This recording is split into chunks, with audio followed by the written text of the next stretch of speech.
My name is Inverna Toland, and I'm 29 years old. Have you ever been banned from your own family's event because of your job?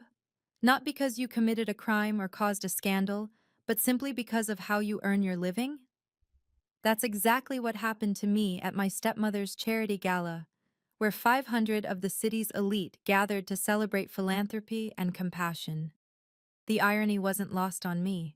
What Victoria didn't know was that the man funding her entire event, the CEO she desperately needed to impress, was someone much closer to me than she could have ever imagined. Sometimes the people who should protect you become the ones you need protection from. If you're watching this, please subscribe and let me know where you are watching from. Let me tell you how one night changed everything. The Laurent Hotel ballroom sparkled with the kind of elegance that cost more than most people's annual salaries. Crystal chandeliers cast dancing lights across 500 guests in designer gowns and custom tuxedos. This was Victoria's crown jewel, the annual Toland Foundation Charity Gala, where the wealthy gathered to write checks and feel good about themselves. I adjusted my crisp white server's uniform, the one from La Bernardine, the Michelin-starred restaurant where I worked. We'd been hired to cater the event, and I'd specifically requested to work the floor instead of staying in the kitchen. Maybe it was masochistic, but I wanted to see the world Victoria had systematically excluded me from for 5 years. The Laurent Hotel ballroom had never felt colder than that moment when Victoria spotted me. Her champagne flute stopped halfway to her lips. The color drained from her perfectly made-up face, leaving her looking like she'd seen a ghost. Which, in a way, she had. The stepdaughter she'd erased from the family narrative was standing in her precious ballroom, holding a tray of canapes. Cassandra, my stepsister, leaned toward her mother, whispering urgently.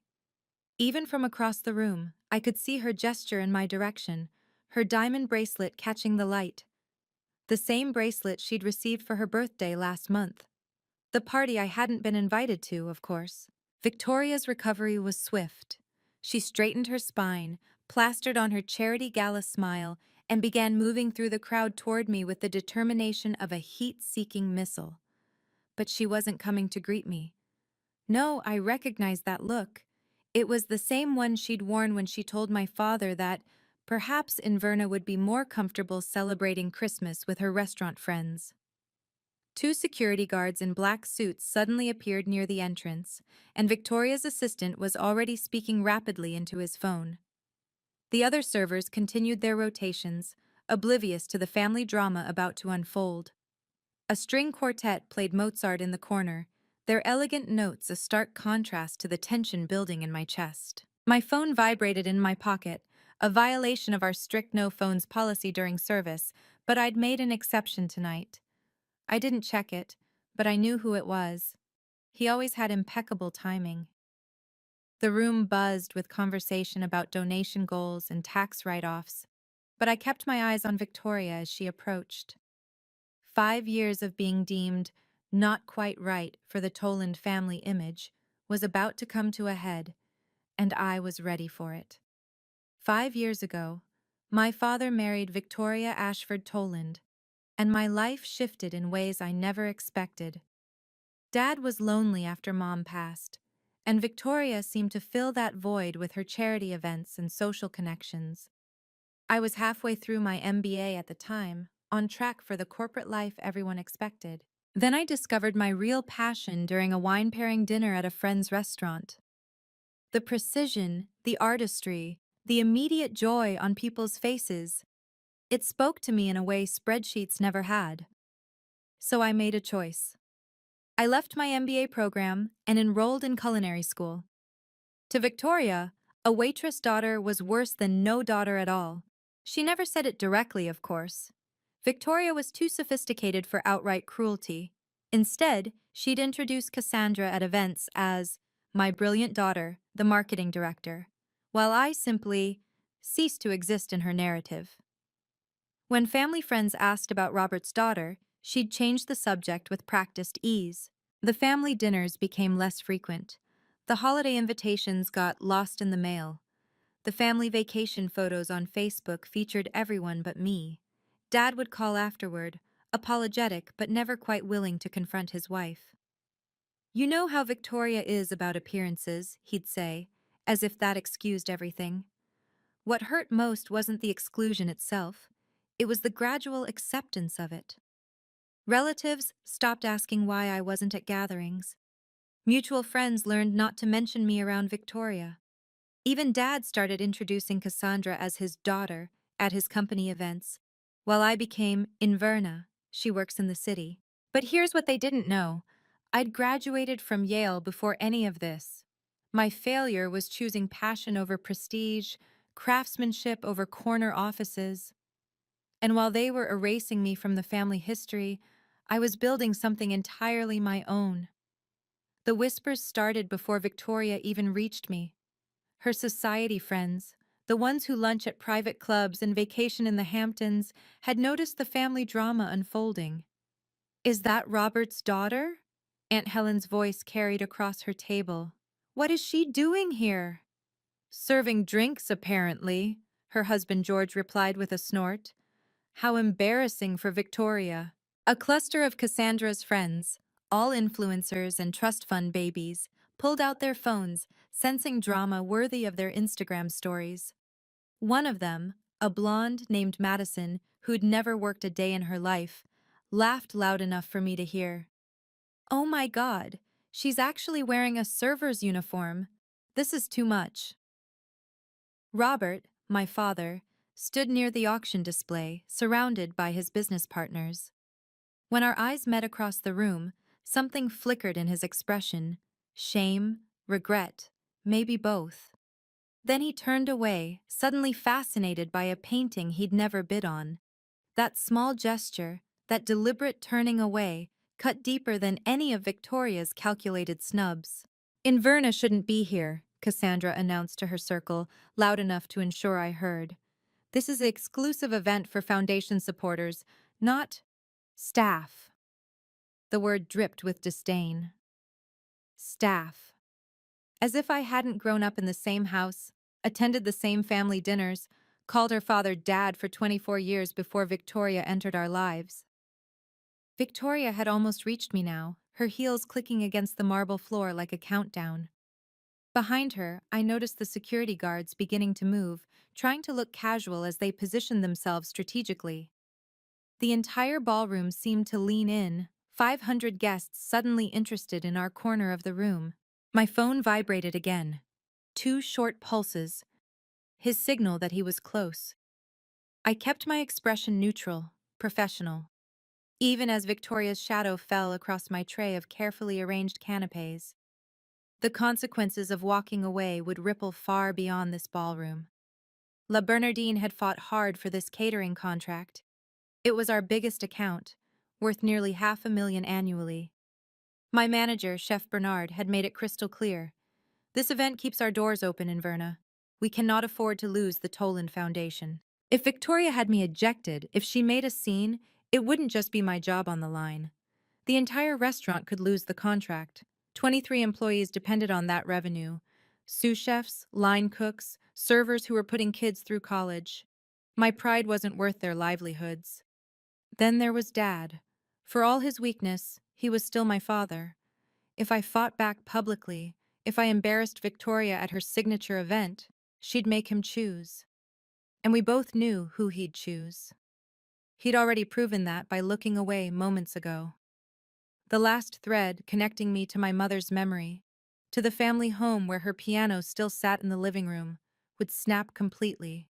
But perhaps the biggest stake was the secret I'd guarded for 2 years. The wedding ring hidden beneath my server's gloves.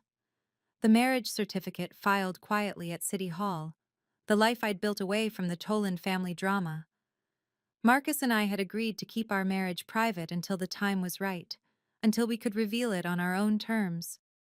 Being forcibly ejected from a charity gala wasn't part of that plan. My manager had warned me, "This account keeps us afloat."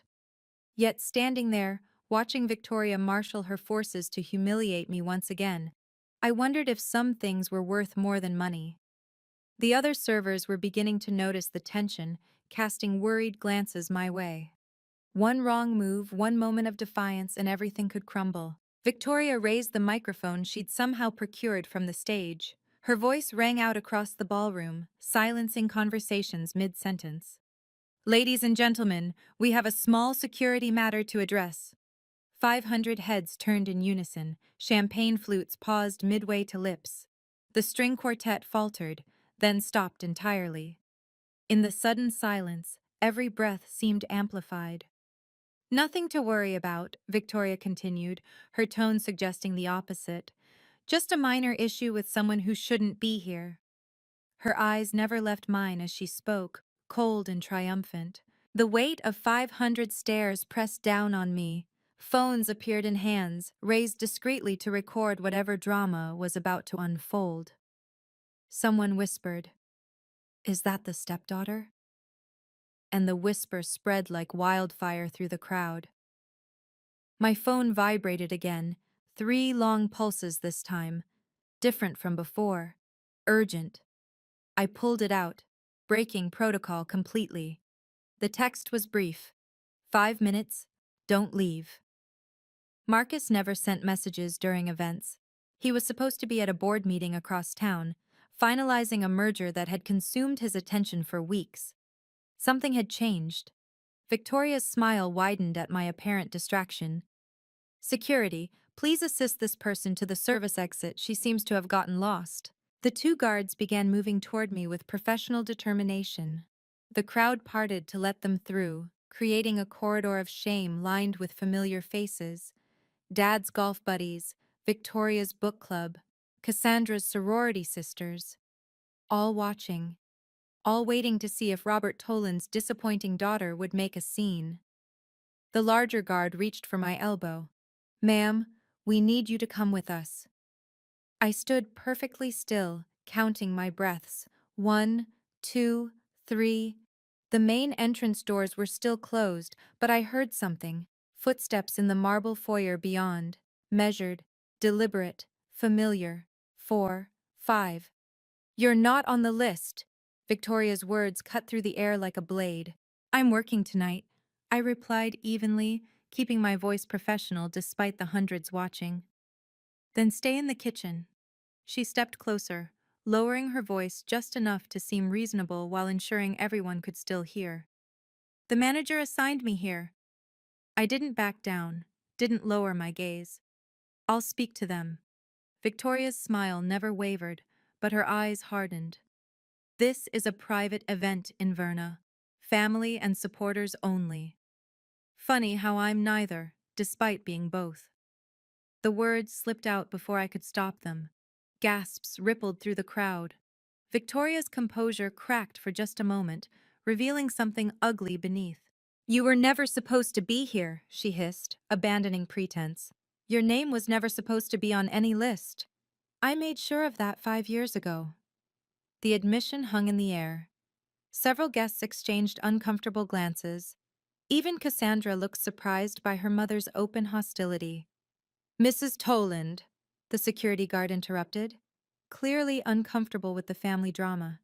"Should we?" "Yes," Victoria snapped. "Remove her, now." "I haven't done anything wrong," I stated clearly, ensuring my voice carried. "I'm an employee of the catering company you hired." "You're a disruption," Victoria countered. "And you're leaving." Robert finally spoke from across the room. "Inverna, please, don't make this harder." Those 7 words from my father hurt more than all of Victoria's venom.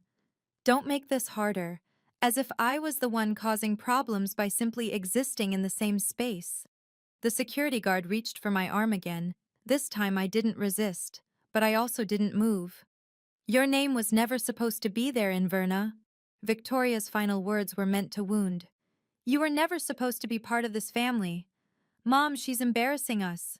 Cassandra's voice rang out, playing to her audience of influencers who were live streaming the drama. "A waitress at our gala?" Aunt Helen clutched her pearls in theatrical horror. "Victoria, dear, how mortifying for you."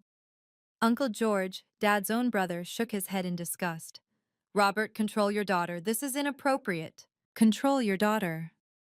As if I were a misbehaving child instead of a 29-year-old woman being publicly humiliated for having a job they deemed beneath them.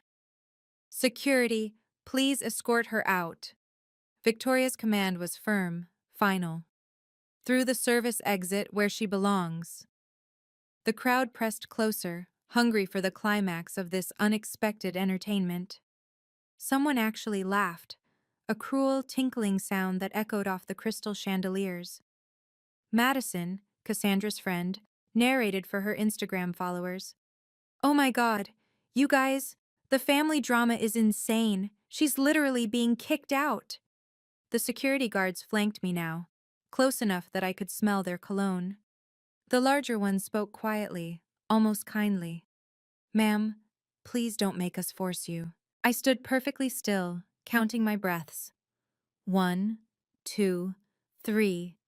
I wouldn't cry, wouldn't beg, wouldn't give them the satisfaction of seeing me break. My mother had taught me that dignity couldn't be taken, only surrendered. This is what you wanted, isn't it? I asked Victoria, my voice steady despite the trembling in my chest. To erase me completely? She didn't answer. She didn't need to. Her satisfaction was written across her face. 4, 5. Then, with timing so perfect it seemed scripted, the main ballroom doors swung open. Not the service entrance where they wanted to exile me, but the grand main entrance, with its gold-leafed frame and crystal handles. Every head in the room turned toward the sound. The two security guards had their hands hovering near my elbows, not quite touching, but ready to escort me out. The crowd had formed a perfect semicircle, phones raised like modern-day torches, capturing every second of my humiliation for social media posterity. This is a private event, Victoria repeated into the microphone, her voice carrying the authority of someone who'd never been challenged. We have standards to maintain. Standards. The word echoed in the vast ballroom, bouncing off marble pillars and crystal fixtures. Several guests nodded in agreement, comfortable in their bubble of privilege where worth was measured in net worth. Madison zoomed her phone camera on my face. She's not even crying, she whispered to her followers, sounding almost disappointed. Just standing there like a statue. The security guards exchanged glances, clearly uncomfortable with the scene, but bound by their duty to the client. The younger one shifted his weight, his polished shoes squeaking against the marble floor. Then came the footsteps from the main entrance, measured, deliberate, commanding attention without demanding it. The footsteps were familiar, measured, authoritative, the kind of walk that suggested the person knew exactly where they belonged and had no doubt about their right to be there. The crowd near the door began to part like the Red Sea, whispers following in the wake. Is that? Oh my God, he's here! But he wasn't supposed to arrive until... Victoria's assistant frantically checked his tablet, his face paling. Mrs. Toland, he stammered, but she waved him off, too focused on her victory to notice the shift in the room's energy. The security guards hesitated, looking toward the entrance. Even they sensed that something had changed, that the power dynamic in the room was about to shift dramatically. The footsteps stopped just inside the doorway, and for a moment, the entire ballroom held its breath. If you've ever been judged for your job or felt like family should accept you as you are, hit that subscribe button. This story is about to take a turn that nobody in that ballroom expected. Have you ever had to hide something important from your family? Let me know in the comments. Now, let's see what happens when the person walking through that door changes everything. Marcus Whitmore commanded attention without trying. His charcoal Tom Ford suit was understated but impeccable, the kind of quiet luxury that whispered rather than shouted. He moved through the crowd with the confidence of someone who'd been born into rooms like this, but had earned his place through merit, rather than inheritance.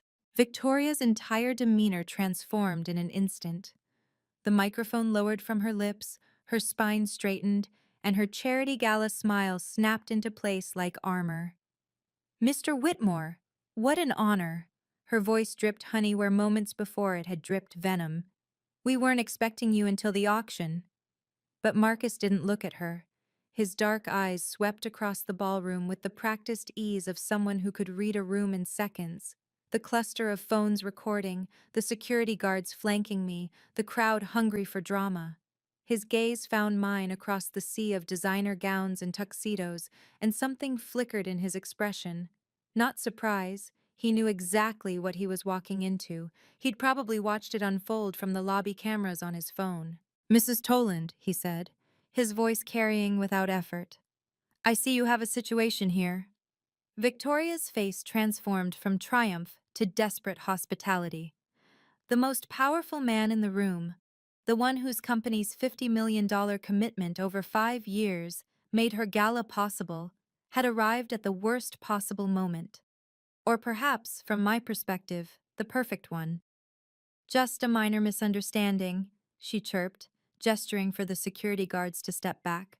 "Nothing to concern yourself with." But Marcus was already walking toward us, each step deliberate. The crowd parted for him the way they'd parted for the security guards, but with reverence rather than curiosity. He wasn't looking at Victoria anymore. He was looking at me. Marcus stopped 3 feet from our uncomfortable tableau, his presence immediately shifting the dynamic. The security guards instinctively stepped back, responding to an authority that had nothing to do with physical intimidation and everything to do with power. His gaze moved from my face to my left hand, lingering for a fraction of a second on the thin gold band barely visible beneath my server's glove. Anyone watching would have missed it, but I saw the muscle in his jaw tighten, the only sign of his carefully controlled anger. "Let me introduce you to," Victoria began, but Marcus raised his hand slightly, a gesture so subtle yet effective that she stopped mid-sentence. "I see you have a situation here," he repeated, his tone conversational, but with an edge that made several nearby guests take an involuntary step back. "Someone being removed from your event?" Victoria's laugh was nervous, tinkling like broken glass. "Oh, just a small staffing confusion. This person," she couldn't even say my name, "isn't supposed to be in the main ballroom." Interesting. Marcus's eyes never left mine. "And why is that?" The question hung in the air like a challenge. Victoria glanced between us, and for the first time tonight, uncertainty flickered across her face. Something about the way Marcus was looking at me, the way he'd positioned himself between me and the security guards, didn't fit the script she'd written. She's just catering staff," Cassandra supplied helpfully, missing every social cue that would have told her to stay quiet. "We have standards about who mingles with our donors." "Standards," Marcus repeated, tasting the word like wine he was about to send back. "Tell me more about these standards." His eyes lingered on my left hand for a fraction of a second. The wedding ring I'd hidden under my glove seemed to burn against my skin. "Just a small misunderstanding," Victoria said, her voice pitched higher now, desperate to regain control. "This person isn't supposed to be here." "She's just the help, Mr. Whitmore," Cassandra added with a dismissive wave, still filming everything for her followers. "My stepsister thinks she can crash our events just because she's related to us." The words hung in the air like a confession. Several guests exchanged uncomfortable looks. Even they could sense Cassandra had said too much. "Your stepsister," Marcus said slowly, as if tasting each word, "who you're having security remove." "She's embarrassing the family," Aunt Helen chimed in, emboldened by mob mentality. "Showing up here in a server's uniform, trying to pretend she belongs." "The girl's a waitress," Uncle George added with undisguised contempt. "Has been for years. Dropped out of her MBA program to play with food." Each word was another nail in their coffin, though they didn't know it yet. The crowd leaned in, sensing the tension but not understanding its source. Madison zoomed her camera on Marcus's face, then mine, then back again. "Just the help?" Marcus's voice was dangerously quiet now. A few board members who knew him well enough took involuntary steps backward. They'd heard that tone in hostile takeover meetings. Then, unexpectedly, he laughed. Not a warm laugh, but the kind that made the temperature in the room drop several degrees. "Just the help," he repeated, shaking his head. "Mrs. Toland, you really have no idea who you're throwing out of your event, do you?" Victoria's smile faltered completely now. I don't understand what you mean. No, Marcus agreed, his voice carrying to every corner of the silent ballroom. You really don't. The entire room held its breath, waiting for whatever revelation was about to detonate Victoria's carefully constructed world. Mrs. Toland, do you know who this woman is? Marcus's question cut through the silence like a scalpel. Victoria's chin lifted defiantly. Unfortunately, yes, my husband's daughter from his first marriage. No. Marcus took a step closer to me, his presence warm and solid. Do you really know who she is? Confusion rippled through the crowd like a stone dropped in still water. Victoria's eyes darted between us, her social antenna finally picking up signals she'd been too arrogant to notice before. The way Marcus had positioned himself, the way he looked at me, the way his hand had clenched when the security guards touched my arm. What do you mean? Victoria's voice had lost its commanding tone. I'm asking if you know anything about her beyond your prejudices, Marcus continued, his voice carrying that dangerous calm that preceded corporate bloodbaths. Do you know where she graduated from? What she's accomplished? Who she is beyond your narrow definition of success? She's a waitress, Cassandra supplied unhelpfully, still not reading the room. She serves food for a living. She serves food at La Bernardine, Marcus corrected, one of 7 restaurants in the city with 3 Michelin stars. Do you know how difficult it is to even get hired there? The crowd murmured. Several food enthusiasts in the audience looked at me with new interest. La Bernardine had a 6-month waiting list, and dinner for 2 cost more than most mortgage payments. Victoria's smile faltered. What does it matter where she— It matters, Marcus interrupted, because you're about to learn exactly who you've been humiliating for the past 20 minutes. I looked at Marcus and gave him the smallest nod. Permission. It was time. Then let me introduce you properly, he said, and the ballroom seemed to hold its breath. Marcus moved to stand beside me with the fluid grace of a dancer, each movement deliberate and meaningful. When he took my hand in full view of 500 guests, the gesture was both tender and declarative, a claim, a protection, and a challenge all at once. Gasps erupted across the ballroom like fireworks. Someone dropped a champagne flute. It shattered against the marble, the sound sharp in the stunned silence that followed. What? What are you doing? Victoria's voice cracked, her composure finally shattering like that champagne glass.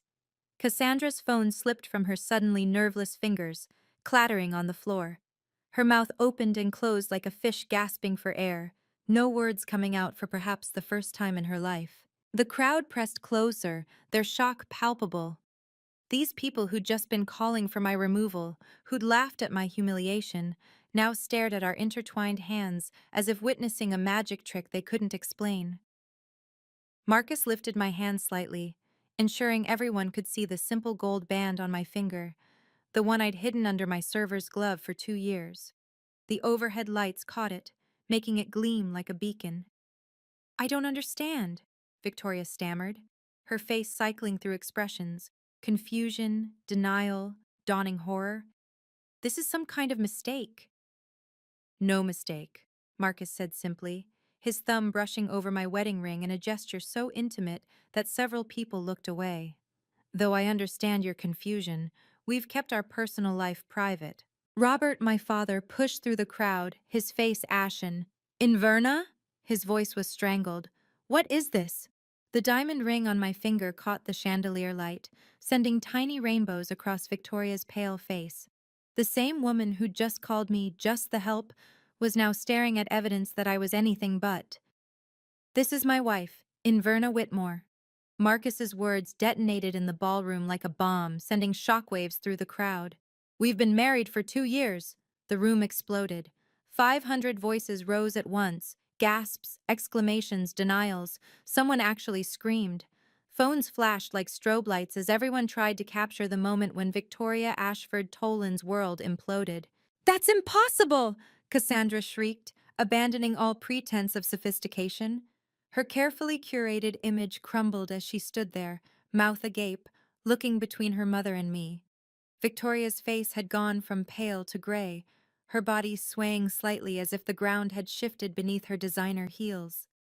The microphone slipped from her fingers, hitting the floor with a feedback shriek that made everyone wince. "Mrs. Inverna Whitmore," Marcus repeated, his voice cutting through the chaos. "Remember that name, Victoria." The security guards who'd been about to escort me out now stood frozen, uncertain whether they should bow, apologize, or simply disappear. The older one actually took a step back, his hand moving to his tie as if it had suddenly become too tight. Madison and her influencer friends had their phones trained on us, broadcasting the drama to thousands of followers in real time. The hashtags would be trending within the hour. Charity Gala scandal, billionaire wife. Reveal, Toland Foundation, drama. Board members of the Toland Foundation exchanged panicked glances. Several major donors were already moving toward the exits, their expressions suggesting they wanted nothing to do with whatever was about to happen next. 2 years, someone whispered. She's been his wife for 2 years. While Victoria treated her like garbage, another voice added. Called her just the help, a third person said, loud enough for Victoria to hear. The woman who'd orchestrated my humiliation now stood at the center of her own. "We kept it private at Inverna's request," Marcus explained to the stunned audience, his voice carrying the kind of authority that commanded attention without demanding it. She wanted to succeed on her own merits, without anyone assuming she'd gotten opportunities because of my name. He pulled out his phone with his free hand, swiping to a photo that he held up for those closest to see. Our wedding certificate, dated 2 years ago, filed quietly at City Hall on a Tuesday afternoon when we decided we didn't want to wait another day to start our life together. "But I won't stand by while she's humiliated," he continued, his voice hardening, "especially by people who should have celebrated her achievements instead of diminishing them." Victoria stammered, her usual eloquence destroyed. We didn't. How could we have known?" "You could have known by asking," Marcus replied. "By showing interest in her life instead of systematically excluding her. By recognizing that she owns 50% of La Bernardine, where she chooses to work service because she loves the craft, not because she has to." Another wave of gasps.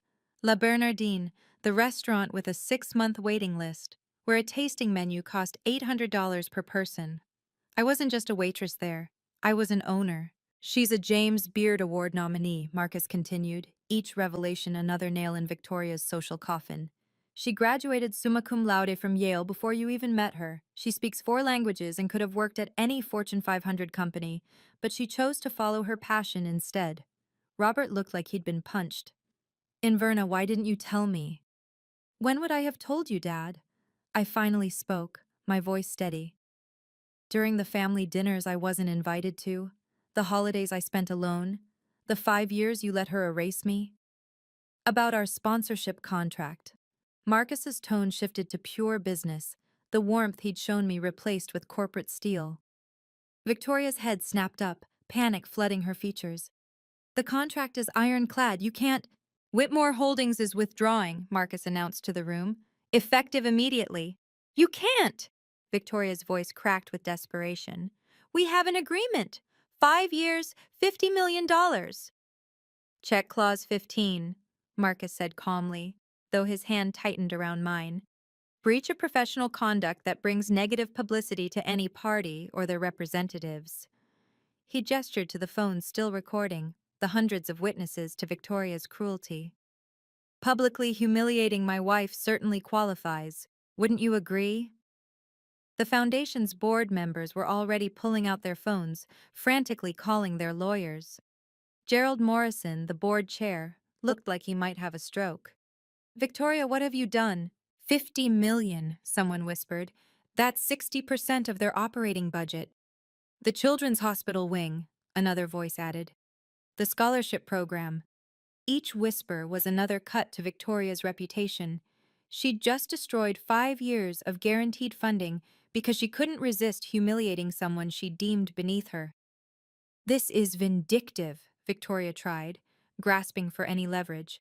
"You're punishing charitable causes because of a personal matter." "No," Marcus corrected. I'm enforcing a contract clause that exists specifically to protect all parties from behavior like yours. Besides, Whitmore Holdings will redirect those funds to other charities, ones that understand the value of treating all people with dignity. Three other major donors were already approaching Marcus, their expressions making it clear they were reconsidering their own commitments. If Whitmore was out, they wanted to know why. If Whitmore's out, we're reconsidering too, Harrison Banks announced, loud enough for everyone to hear. Victoria's empire was crumbling in real time. Can you imagine the look on Victoria's face? If you've ever wanted to see someone who judged you eat their words, smash that like button. This next part shows exactly what happens when you burn bridges with the wrong person. What would you have done in my position? Reveal it immediately or wait like I did? Comment below and don't forget to subscribe for more stories about standing up for yourself with class. Marcus pulled out his phone and called his legal team, deliberately putting it on speaker so everyone could hear. The room fell silent except for his voice and the tinny response from his chief counsel. Jennifer, I need you to cancel all Toland Foundation contracts immediately. All of them, sir? The lawyer's voice was crisp, professional. That's 5 years of commitments totaling $50 million. All of them, Marcus confirmed. Cite Clause 15, breach of professional conduct. I'm sending you video evidence now. Several people were already uploading their recordings, the scandal spreading across social media in real time.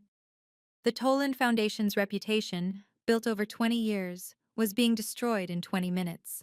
Other sponsors began stepping forward.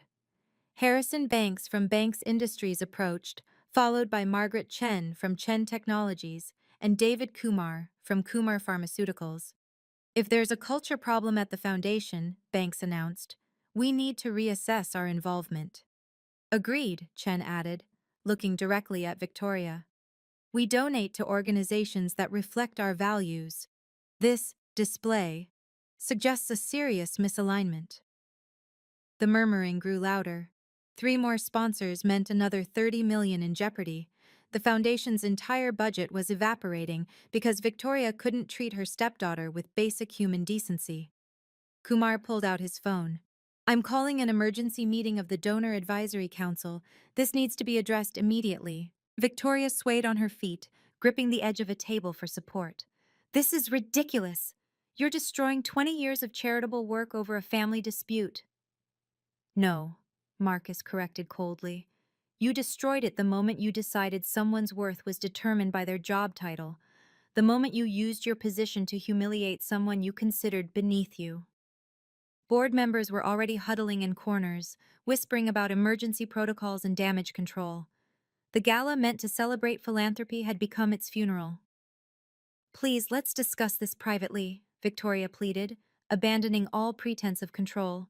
Her perfect makeup was cracking, mascara smudging as tears threatened.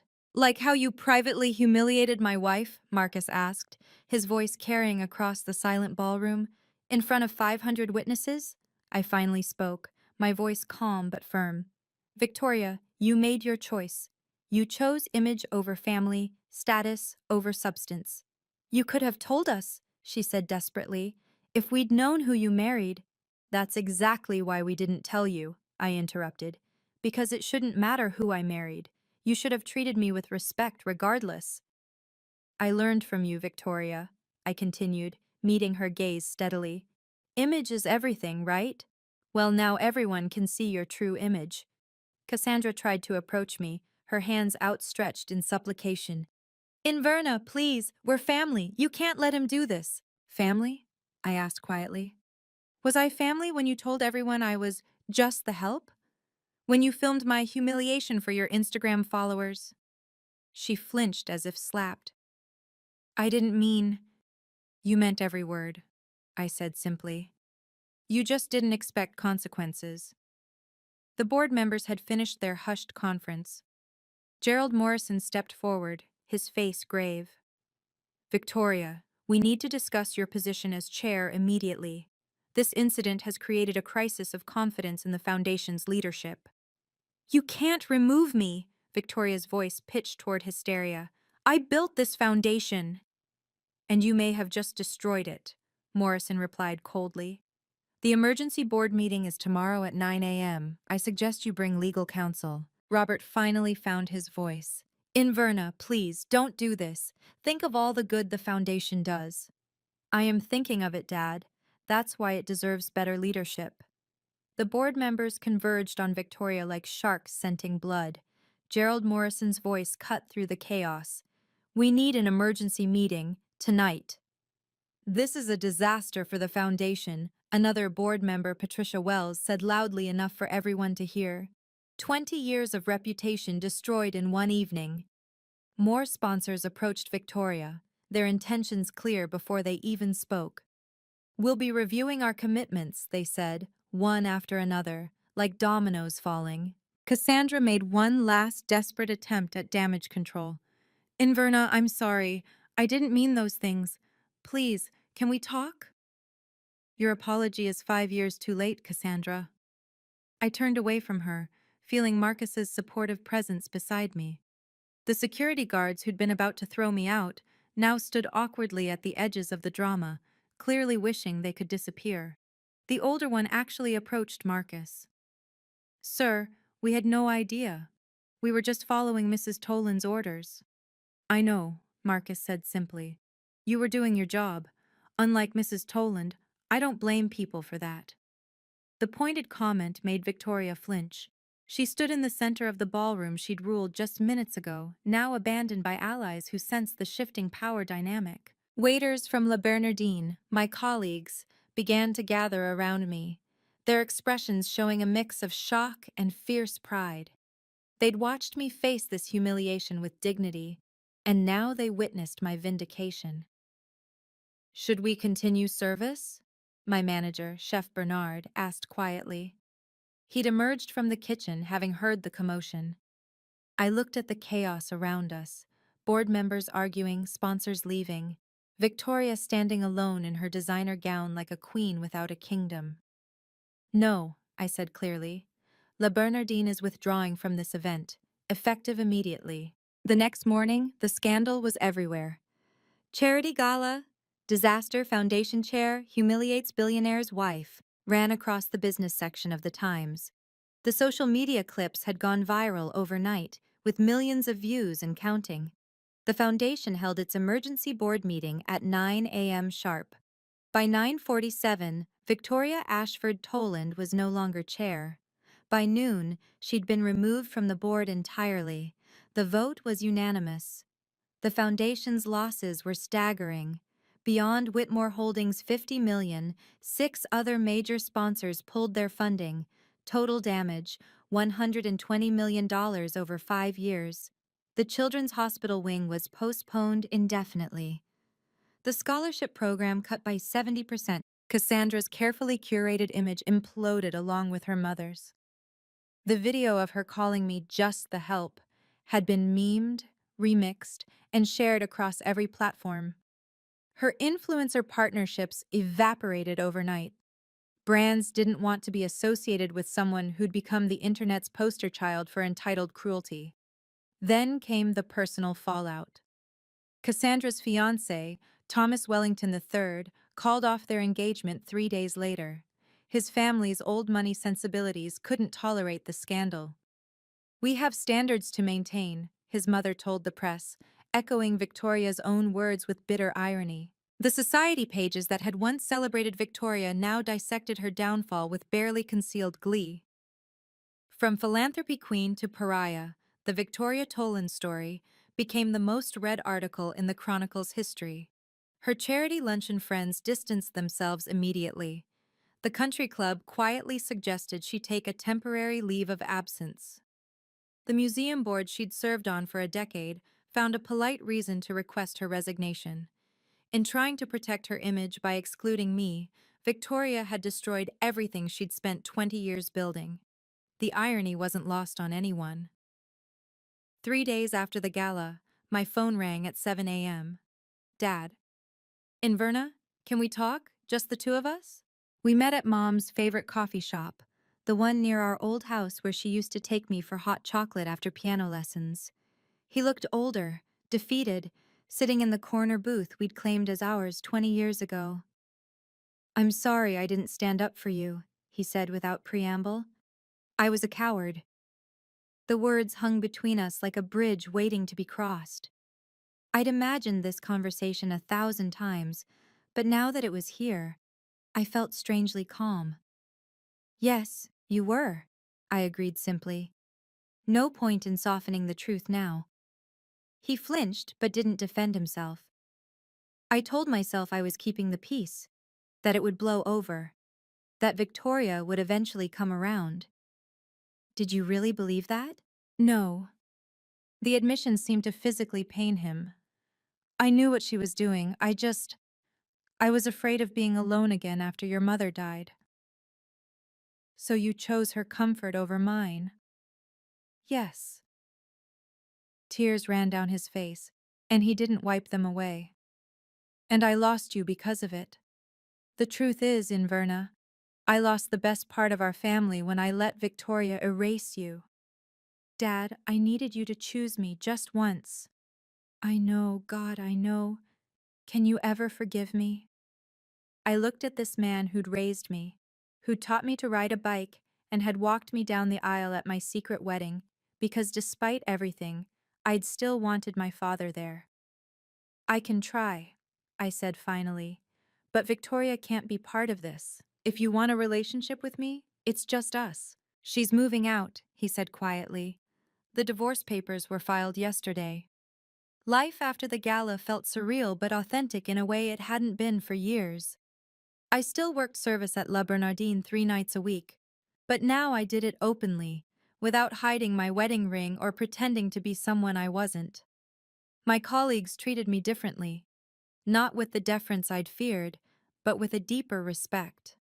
They'd seen me face humiliation with dignity and come through it without losing myself. "You could have destroyed her from day one," my fellow server Antoine said one evening, "but you waited. You let her show her true colors."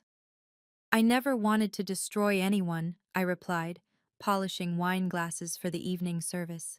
"I just wanted to be left alone to live my life." Marcus and I went properly public after the gala. We attended events together, but I kept working because I loved it. The food world embraced us, a power couple who understood that passion mattered more than pedigree. The James Beard Award nomination I'd kept quiet about became public knowledge. Food and Wine magazine did a profile. The billionaire's wife who chooses to wait tables. But the story wasn't about Marcus. It was about my journey, my achievements, my choice to follow passion over convention. Chef Bernard promoted me to service director, a role that let me train new servers while still working the floor. "You understand service at a level most people never reach," he said. "Because you understand that serving others is a privilege, not a humiliation." Marcus supported every decision. "I fell in love with the woman who chose happiness over status," he reminded me one evening as we prepped for service together, him helping as a volunteer runner, just for fun. "Why would I want you to change now?" I never needed their approval. I needed my own. 6 months after the gala, my phone buzzed with a text from an unknown number. But I recognized the writing style immediately. Formal, carefully worded, desperate. "Inverna, I hope this message finds you well. I've had time to reflect on my actions and realize how wrong I was. I would very much appreciate the opportunity to apologize in person and perhaps start fresh. Could we meet for coffee? Victoria." I stared at the message for a long time. The woman who'd tried to erase me from existence now wanted to reconcile. Marcus found me in our kitchen, phone in hand. "She wants to meet," I said simply. "What do you want?" he asked, knowing better than to influence my decision. I typed my response carefully, each word deliberate. "Victoria, I appreciate you reaching out. I hold no anger toward you, but I also have no interest in pretending we're family. We can coexist at any future family events involving my father, but that's the extent of what I'm comfortable with. I wish you well in your future endeavors, but our relationship ends here. Inverna." Her response came quickly. "Please reconsider." I've changed. Respect is earned, Victoria, not demanded, I replied. And it starts with accepting boundaries when they're clearly stated. Please don't contact me again. I blocked the number and felt a weight lift. Setting boundaries wasn't cruel. It was necessary. Some relationships couldn't be repaired, and that was okay. Dad understood. We had dinner every Sunday now, just the two of us, rebuilding what Victoria had tried to destroy. He never mentioned her, and I never asked. "You're stronger than I ever was," he said one evening. "No, Dad. I just learned earlier that my worth doesn't depend on anyone else's approval." "Your mother would be proud," he said softly. "I know," I replied. "I am too." Looking back now, I realized that night at the gala wasn't about revenge. It was about revelation. Victoria revealed who she truly was, and the consequences were simply the natural result of her choices. Here's what I learned. Your worth isn't determined by your job title or bank account. It's not measured by which events you're invited to or which people claim you as family. Worth is intrinsic. You carry it with you whether you're serving champagne or drinking it. Success isn't just about climbing ladders others have built. Sometimes it's about building your own ladder, even if others can't see where it leads. I chose passion over prestige, authenticity over approval, and I've never regretted it. Family isn't just about blood or marriage certificates. It's about who shows up, who sees your value when you're at your lowest, who celebrates your choices even when they don't understand them. Marcus, my colleagues at La Bernardine, the friends who stood by me, they're my real family. Setting boundaries isn't cruel or vindictive, it's an act of self-respect. You don't owe anyone access to your life, especially those who've shown they'll use that access to hurt you. Forgiveness doesn't require reconciliation. You can wish someone well from a distance. The best revenge, truly, is living well on your own terms. Not to spite anyone, but because your happiness isn't dependent on their validation. Victoria lost everything trying to protect an image. I gained everything by refusing to sacrifice my truth for anyone's comfort. If you're reading this because someone in your life makes you feel less than because of your choices, know this. Their inability to see your worth doesn't diminish it. You don't need their invitation to belong. You already belong exactly as you are. Your value doesn't need their validation. Thank you for listening to my story. If you've ever been judged by family for your choices, know that you're not alone. Your value doesn't come from their approval. What's the worst thing a family member has said about your job? Share in the comments. Let's support each other. And if this story resonated with you, please subscribe and hit the notification bell. I share new stories every week about standing up for yourself with dignity. Remember, the best revenge is living well on your own terms.